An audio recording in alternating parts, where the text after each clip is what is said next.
Welcome back to my channel, everybody. Chris Gault here, Healthy Living with Chris Gault, and we are partying now. I hope you're all having a happy holidays, and we are almost to the new year.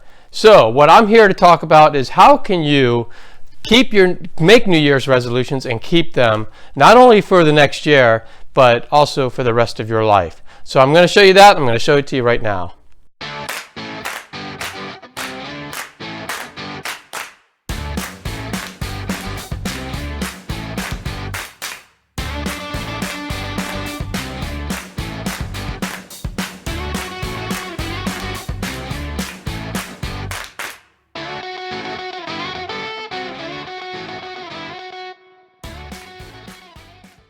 Okay, so before we get into the tips, I just want to talk a little bit about first of all, 92% of the people who come up with a resolution for the next year, they fail at it. 92%. That means only 8% actually obtain their goal in 2000, in their next year. So the question is, how do they do it? How do they get through the year and able to do it? And the reason why 92% of the people fail, though, is because they pick too many resolutions. The resolutions they pick are too vague, and they tend to be too difficult. So I'm going to get into some of that as we go through the tips, and it's going to show you how you can avoid those three problems so that when you set a resolution, it's obtainable and you can get it, and you're going to get it. So let's move on. So one of the things I would say is get a buddy to help you with the resolution who also wants to have the same goal that you have. So for instance, this is an example. Let's say you say, okay, I haven't been to a gym in like 20 years. I want to start going to the gym 3 times a week. That's a great goal to have. So one thing that you could do is find someone, a buddy of yours, who has that same goal, who hasn't been to the gym, but hey, wants to go to the gym. So what you do is you guys can go to the gym 3 times a week together, and that way you're going to make sure that you're holding each other accountable, and you'll get it done. And if you do that, then you have a better chance of getting your resolutions done all through the year, and not only through the year, but also for the rest of your life. So it's something to think about. I would always suggest getting a buddy to help you out, but that buddy has to have the same goal and the same drive that you have for it to work. So let's move on to the next tip.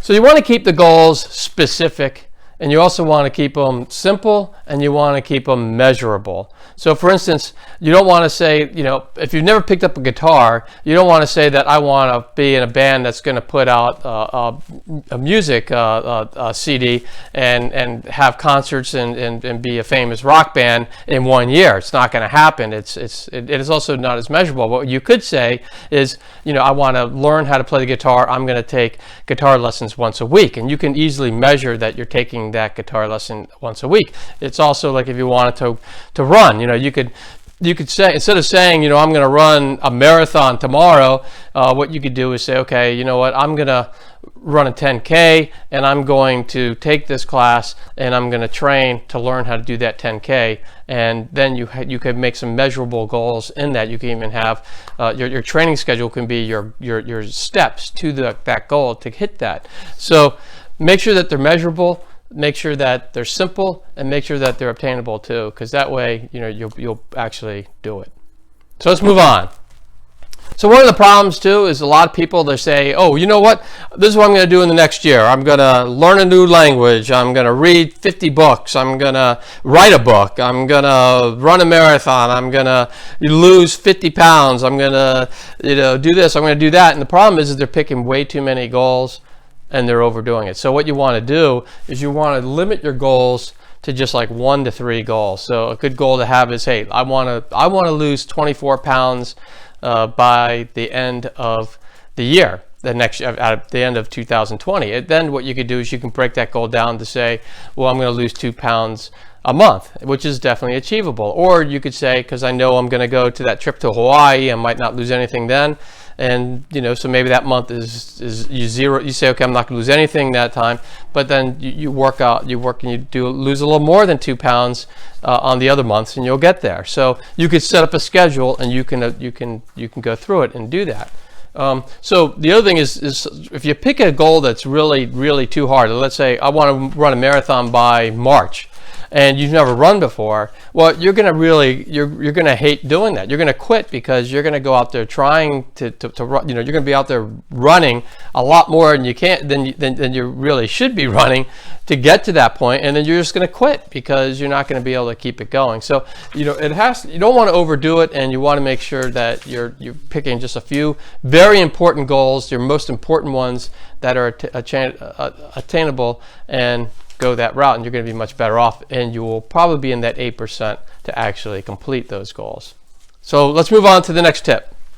I touched into this a little bit earlier, but it's always good to break down your goals into obtainable or achievable timelines. So if you say, I want to be, like I said, I want to run a marathon, go out and get a schedule for a marathon, how to run a marathon. You can pull them down online, anywhere, or you can go to a running store and join their program, which is probably the best way because that way you're running with people and it's a lot easier than doing it on your own anyway. But what you could do, that's going to give you a schedule, a step-by-step schedule on how you're going to get from A to B, and so you're going to follow that. And you can do that with anything. So if you say, I want to become, I want to clean up my whole house and get it organized. Well, you could set it up so that maybe the month of January you're organizing the office, and then in the month of February you're organizing the kids' playroom, and then in the month of March you're organizing your bedroom. And so if you do that, then you can get there because you're breaking up that goal into several steps that are attainable all throughout the year, and you're not just putting it all on, because then you're saying, oh my God, I got this mountain of a goal to do and I got to do it right now. Well, you don't have to do it right now. You have a whole year to get there. So set it up, get the goals, set up a schedule to get there, make sure it's within the year, and do it, and you'll be in that 8%. So let's move on. So there's some controversy with this sometimes, but I always say, if you have a goal, share it with your friends and family, so that they know what you're getting and they can help support you. And sometimes people say, well, they don't support me. Like I have this goal of losing, let's say, 50 pounds in the next year, and my friends are saying, hey, you can't do that, let's just go grab a beer, and down a hot dog or something. But the reality is if you have a goal and you share it with your friends and they say something like that, then you need new friends. You need to go out and get people who are going to support you in your quest to make yourself a better person, because it's all about being the best possible version of yourself. So why hang out with someone who wants to pull you down to their level and not get anything done? So, or people are going to say, hey, you know what, you always say that every year, you're never going to get it. Well, move on to friends that are going to say, hey, you know what, that's a great goal and we're going to help you get there. So, anyway, share the goal with your friends and family. You'll find out who your real friends are, and they should support you through it. And if they're supporting you, you would have a better chance of actually obtaining your goal and being, again, in that 8% that you want to be in. All right, let's move on. Okay, so I know a lot of people don't like to do this, but I really think it's important, and that is sharing your goals on social media. And why do you do that? So I know it's scary. It's scary to put your goal out there. So you'll be on Facebook or Twitter or Instagram, or there's so many out there, LinkedIn. But you put your goal out there. I want to lose 25 pounds, let's say, and you put it out there. It's going to hold you accountable, and people are going to actually say good things to you. And again, if someone comes in and says, hey, you're never going to get there, or why are you wasting your time, then unfriend that person and get them out of your life, not only on social media, but also in real life. And, and then just keep it open for the people who are going to be there to help support you. And that's what you want. But what the great thing is, it helps you be accountable. You're going to be like, oh, I have to do this because I said I was going to do it. And I sent it out to the world, and it really does keep you from cheating and doing things that you shouldn't be doing. It helps you actually stay focused on that goal because they're going to be watching. So actually, it kind of reminds me of some of these stories of the actors that play superheroes, because I saw some of them like Chris Evans and Chris Helmsworth and some of those guys who have to get into they have to build their bodies up to look a certain way because they're playing a character, and they know they can't cheat because they know that they're going to be held accountable when they step onto that movie set, they have to look a certain way. So they're holding themselves accountable, and that's all this is doing, is just holding you accountable, and it really does help out if you do that. All right, let's move on. So one of the things is, a lot of people put a lot of stress on this. You know, they'll set a goal, and maybe they have a cheat day, and then you know, they just kind of like say, oh well, I blew it, you know, and so I'm done. I'm a bad person. I'm never going to be good. I'm never going to change my goal. But you know, you have to just realize that, you know, we're all human. We all make mistakes. Every one of us has makes. Even some of the best people in the world are going to have a cheat day, and so or two. So just know that all you do is, if that happens, you just get back to your routine and you'll be okay. Again, no one's perfect, and I hate to break it to you because I know this is going to be a surprise, but you're not perfect either. So just know that that's okay, and you just do the best you can, and just keep moving forward with your goal, and you'll get there. So I like this one. I have a story behind this, but one of the things you might want to do is to write your goal down and put it somewhere where you're going to see it every day. So a lot of people will write it like on a board, or they'll put it in their office, or they'll put it on a sticky note and put it on their computer. I think there's a really funny story where I read this book called Confessions of an Unlikely Bodybuilder, and the main character in this did not do this, but one of his friends did. Now again, they're bodybuilders, so they're trying to gain weight, and good weight, muscle weight. And so this one guy, what he used to do is he put a big poster up in his room, and he painted on it, and he painted a big number on it, and he painted 280 on it, because that was the amount of weight he wanted to be. He wanted to be 280 pounds and all muscle and no fat. And so every day, he actually, not only did he look at that, but he actually painted over the number. So the number became three-dimensional, because, you know, after a year or so, I mean, this thing of him painting on it every day, think about it, that paint's going to come out. He's looking at his goal every day, and he's working towards that goal every day. And so if you actually have the goal in front of you and you're seeing it every day, then there's a better chance that you're going to keep focused and trying to hit that goal. So I definitely would recommend doing that. I think it would really help out. And it's time to move on.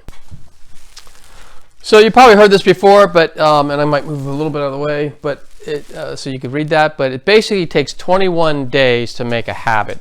So some of these things are, you're trying to make a habit out of it, and that way. So let's say if it's running, like you want to run 3 times a week, let's say, and you know, if you could do that for 21 days, so if you can get through January 21st, and you're running 3 times a week, not 3 times a day, 3 times a week, then you're going to build that as a habit into your life, and you probably have a better chance of keeping it going than if you quit on the first week. So what you want to do is make sure you don't have any excuses those first 21 days. You know, maybe it's you know, you want to be on a diet, and you want to follow that diet. Make sure you follow it for at least 21 days before you give up, because if you could do that, there's a good chance that you'll be able to do it after the 21 days, and you'll be able to do it until you get to your goal. And that's what you really want to do. If you're trying, let's say if you're trying to lose weight, you're trying to hit your goal. You're not trying to find every excuse not to get there. You're trying to find every way and move every obstacle in your way to get there. So again, if you could just say to yourself, these 21 days, I'm just going to be focused on this goal, and I'm going to do it, there's a good chance that you'll be able to do it for the rest of your life. And that's really what you want to do. So again, habits are usually formed around 21 days. So do your best to do that. All right, let's move on.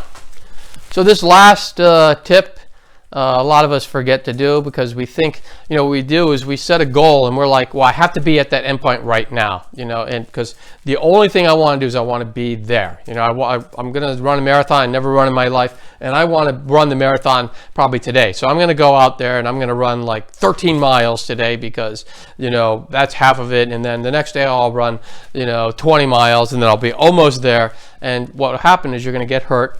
You're going to hate it. You're going to quit. You're not even going to make it to the third day if you're doing it that way. So enjoy the journey. You know, life is a journey, and so are your goals. So you want to enjoy that. In fact, if you once you obtain a goal, you're going to look back and say, you're going to look back at that journey very fondly. You're going to say, you know what? I really, first it didn't seem like it, but I really did enjoy, going to the gym 3 times a week with my buddy and us working out together. And so just, pick a goal. Enjoy the way, like if it's to write a book, so what you do is, again, what I talked about earlier is you break down the timeline. So if you want to write a book and it's 100 or let's say 200 and some pages, well, that's a page almost every day. Let's say you want to write a book, it's 365. Let's make the math easy.